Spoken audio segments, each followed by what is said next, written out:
Have you ever opened a fortune cookie at the end of a Chinese meal, read the tiny message inside, and then looked down at those 6 lucky numbers at the bottom, and for just a second thought, wait, are these words of wisdom?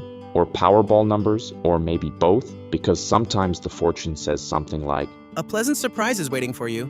which is incredibly vague. That could mean you're about to meet the love of your life. Or it could mean the waiter remembered the extra soy sauce you asked for. Fortune cookies are like that, half philosophy, half lottery ticket. But here's the strange part. That cookie you just cracked open, the one that feels like the most traditional Chinese thing in the world, probably didn't come from China at all. Not Beijing, not Shanghai, not anywhere in Chinese history. In fact, if you walk into a restaurant in China and ask for a fortune cookie, there's a good chance the staff will look at you the same way Italians look at people who ask for pineapple pizza. Confused, concerned, slightly offended? So the question is, if fortune cookies aren't Chinese, how did they end up in every Chinese restaurant in America?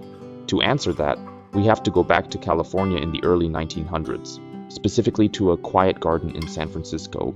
Act 1. A cookie in a garden. At the turn of the 20th century, San Francisco had a beautiful place called the Japanese Tea Garden.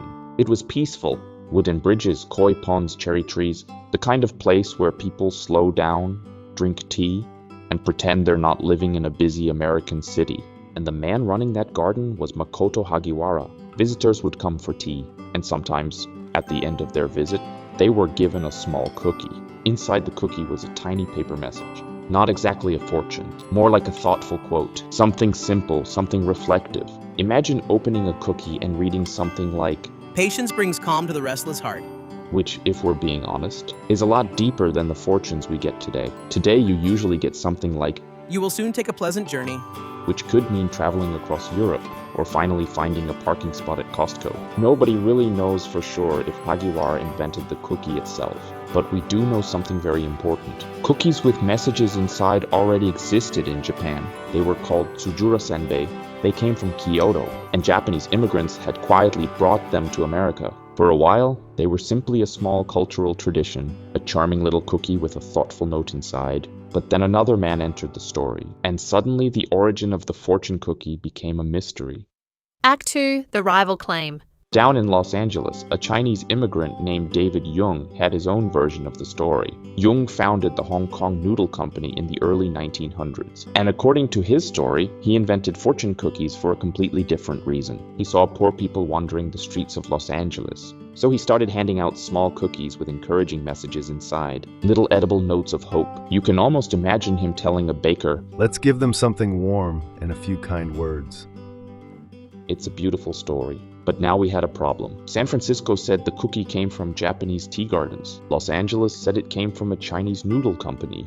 2 cities, 2 inventors, 2 very confident stories. Eventually, the debate became so famous that something unbelievable happened. In 1983, San Francisco actually held a mock courtroom trial to settle the question. Yes, a courtroom trial about a cookie. Lawyers presented evidence, historians testified, arguments were made, and in the end, the San Francisco court ruled in favor of San Francisco, declaring that the fortune cookie most likely came from the Japanese tea garden, which sounds very official. Except the trial took place in San Francisco, so you can imagine how that verdict went over in Los Angeles.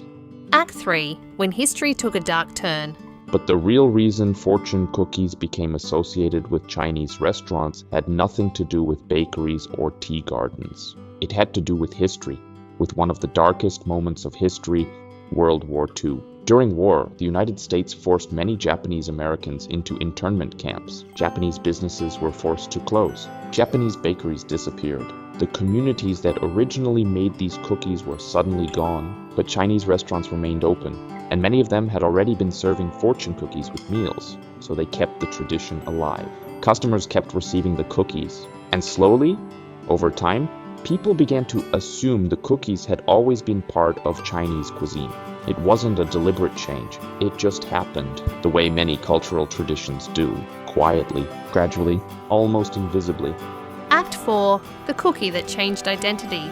Today, billions of fortune cookies are made every year. Factories produce them by the millions. Machines fold them automatically while the cookies are still warm, and nearly every Chinese restaurant in America serves them. But if you travel to China, you'll probably never see one, which makes fortune cookies something very unusual. They are a Japanese-inspired cookie, popularized in America, and served as a Chinese restaurant tradition.